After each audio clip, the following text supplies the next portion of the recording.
Bueno, es un hecho. La inteligencia artificial generativa ha llegado a la educación y vamos, no se va a ir a ninguna parte. Y claro, con ella ha estallado un debate que parece estar en todas partes. Y la gran pregunta que hemos escuchado mil veces es esta, ¿no?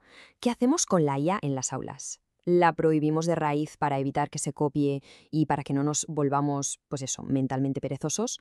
¿O, por el contrario, la abrazamos con todo para preparar a los estudiantes para el mundo que viene? Pues, ¿saben qué? Resulta que este análisis parte de una idea bastante rompedora. Ese debate es un callejón sin salida. Es la pregunta equivocada. Plantearlo en estos términos de blanco o negro es en realidad no entender de qué va el verdadero desafío. Muy bien, vamos al meollo de la cuestión. La tesis central aquí es potente. La inteligencia artificial generativa, por su mismísimo diseño, en su propia esencia, es antieducativa. A ver, echemos un vistazo a esta comparación porque es brutal. La educación, por un lado, busca lo que se llama fricción cognitiva, o sea, ese esfuerzo, esa resistencia que nos obliga a pensar y que es al final lo que nos hace aprender. Y la IA, pues todo lo contrario, está diseñada para eliminar esa fricción, para que todo sea fácil y rápido. La educación quiere que formemos un criterio propio, que juzguemos por nosotros mismos. La IA te da la respuesta ya hecha, plausible y lista para consumir. La escuela valora el pensamiento lento, la reflexión, el aprender del error. La IA externaliza todo ese proceso y, de paso, borra la posibilidad de equivocarse y aprender de ello. Son, como se ve, dos mundos, dos lógicas totalmente opuestas. Y claro, las consecuencias de esta lógica son bastante serias. Cuando se usa sin un filtro crítico, la IA tiende a hacer que todo el mundo piense y hable más o menos igual. Nos mete en una zona de confort, una especie de pereza cognitiva muy cómoda. Y poco a poco va dejando de lado cosas tan importantes como leer un texto en profundidad, explorarlo. Además, como no sabemos muy bien cómo llega a sus conclusiones, es una caja negra, debilita nuestra capacidad para pensar sobre nuestro propio pensamiento, es decir, nuestra metacognición. Hay una metáfora en el análisis que es simplemente perfecta para resumir todo esto, aunque un poco inquietante. Dice que la IA funciona como una anestesia cognitiva con estética de inteligencia. Es genial, ¿verdad? Nos duerme el cerebro, nos quita el esfuerzo de pensar, pero lo envuelve todo en un halo de aparente inteligencia y sofisticación. Vale, si ese es el diagnóstico, que es bastante contundente, ¿cuál es el tratamiento, la solución? Pues no, no es prohibir.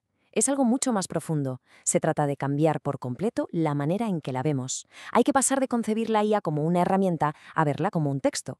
Y aquí está el cambio de paradigma, el giro de guión. El modelo antiguo, que es el que casi todo el mundo usa ahora, es el de usar la IA para producir cosas, un trabajo, un resumen, un email, lo que sea.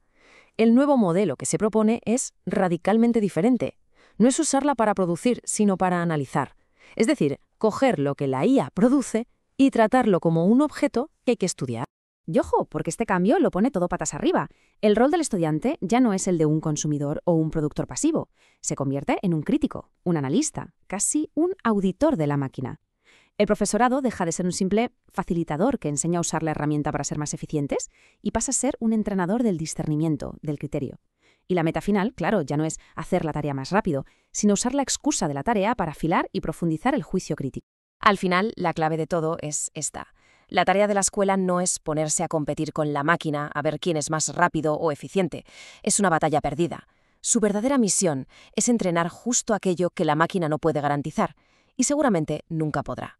¿Y de qué habilidades estamos hablando? Pues de las verdaderamente humanas, las insustituibles. Hablamos de discernimiento, de tener juicio propio, de la capacidad no solo de recibir datos, sino de interpretarlos, de ponerlos en su contexto, de la responsabilidad sobre lo que decimos o creamos, y sobre todo, de algo fundamental, el criterio epistemológico, es decir, esa vocecita en la cabeza que pregunta, vale, pero ¿cómo sé yo que esto es verdad? ¿En qué se basa? Vale, la teoría suena muy bien, pero ¿cómo llevamos esto al aula? ¿Cómo se hace en la práctica? Pues la idea es genial. Se trata de forjar lo que podríamos llamar anticuerpos cognitivos. Siguiendo con la metáfora médica, si la IA es esa anestesia cognitiva que nos adormece el cerebro, la escuela tiene que ser la vacuna. Tiene que ser el lugar donde generamos las defensas, los anticuerpos, para resistir ese adormecimiento y, de paso, fortalecer el músculo del pensamiento crítico. Primer anticuerpo, y es fundamental, aprender a leer la máquina. ¿Qué significa esto?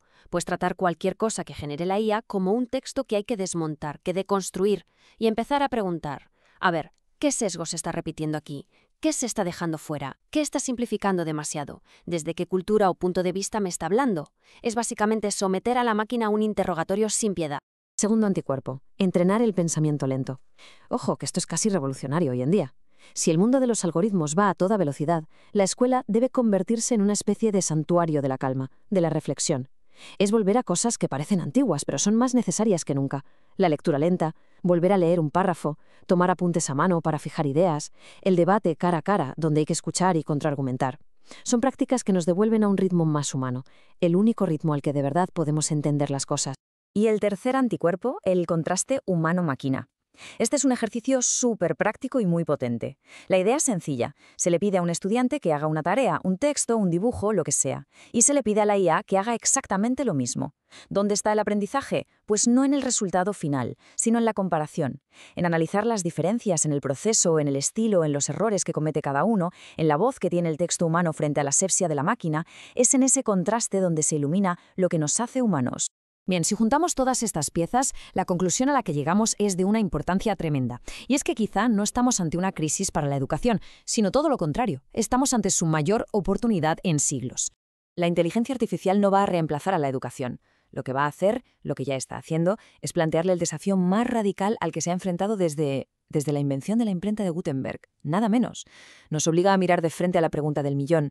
En el siglo XXI, ¿para qué sirve la escuela? Y la respuesta que propone este análisis es clara y potente. La nueva misión de la educación es convertirse en el principal centro de entrenamiento, en el guardián de las capacidades más esenciales, más profundas, más humanas de nuestra mente. Y para llevar a cabo esta misión tan importante, todo lo que hemos comentado se puede resumir en 3 nuevas competencias clave, 3 pilares para la educación del futuro. La primera, epistemología práctica. Esto suena complicado, pero es sencillo. No se trata solo de saber cosas, sino de entender cómo sabemos que esas cosas son verdad, cómo se construye el conocimiento. La segunda, la atención como acto político. Vivimos en una economía de la atención, donde todo y todos luchan por un trozo de nuestro tiempo mental. Aprender a dirigir nuestro foco, a decidir a qué le prestamos atención, es un acto de pura soberanía personal. Y la tercera, la distancia crítica, que es la capacidad de alejarse un poco, de tomar perspectiva y analizar los sistemas complejos en los que vivimos, como la propia IA, sin dejarse arrastrar por ello. Y todo, absolutamente todo, queda perfectamente resumido en esta frase final. El objetivo no es adaptar la escuela a la IA, sino entrenar al alumnado para no perderse como sujetos en un ecosistema cognitivo acelerado, predictivo, emocional y opaco.